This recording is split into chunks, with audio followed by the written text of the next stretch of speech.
3 வளையங்கள், ஒரு விதி. அயாலியின் நம்பமுடியாத காதல் கதை அத்தியாயம் -5.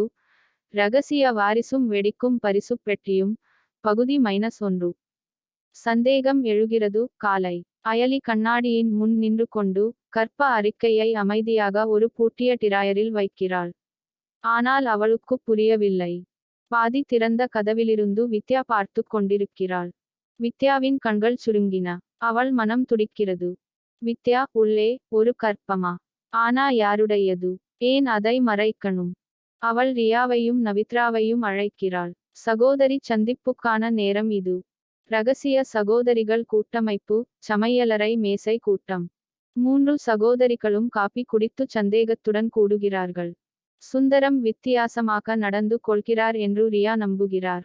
பிரதாஸ் குளியலறையில் தாலாட்டுப் பாடல்களை முணுமுணுத்துக் கொண்டிருக்கிறார் என்று வித்யா சத்தியம் செய்கிறார். குழந்தைகளுக்கான சாக்ஸ் விற்பனையில் இருந்ததை பார்த்ததும் டிகாஸ் மயக்கமடைந்ததாக நவித்ரா ஒப்புக்கொள்கிறார். நவித்ரா, யாரோ ஒரு குழந்தையை மறைத்து வைத்திருக்கிறார்கள். அல்லது ஒரு மிகச் சிறிய நாயை. அவர்கள் முடிவு செய்கிறார்கள், உளவுப் பணி செயல்படுத்தப்பட்டது.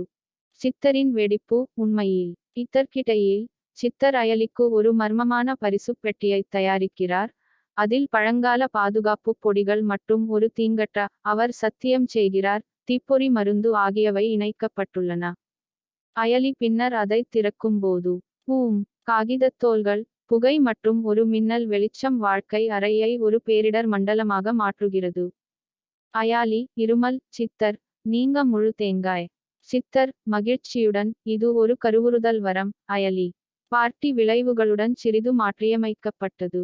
3 கணவர்களும் கவனிக்கத் தொடங்குகிறார்கள். வெடித்த அறையை சுந்தரம், பிரதாஸ் மற்றும் டிகாஸ் சரிசெய்ய முயற்சிக்கும்போது, சுந்தரம் அயாலியின் பழைய சால்வையில் பத்திரிகை சாவியைக் கண்டுபிடிக்கிறார். ரியா, குழந்தை மர்மம் என்று குறிப்பிடுவதை பிரதாஸ் கேட்கிறான். அயாலி தனது குழந்தையை தூக்கி வைத்திருப்பது போல் கனவு கண்டதாக டிகாஸ் தற்செயலாக வெளிப்படுத்துகிறார். ஆண்கள் அமைதியற்றவர்களாக இருக்கிறார்கள். 3 வளையங்கள், ஒரு விதி. அயாலியின் நம்பமுடியாத காதல் கதை அத்தியாயம் -6 தொடரும்.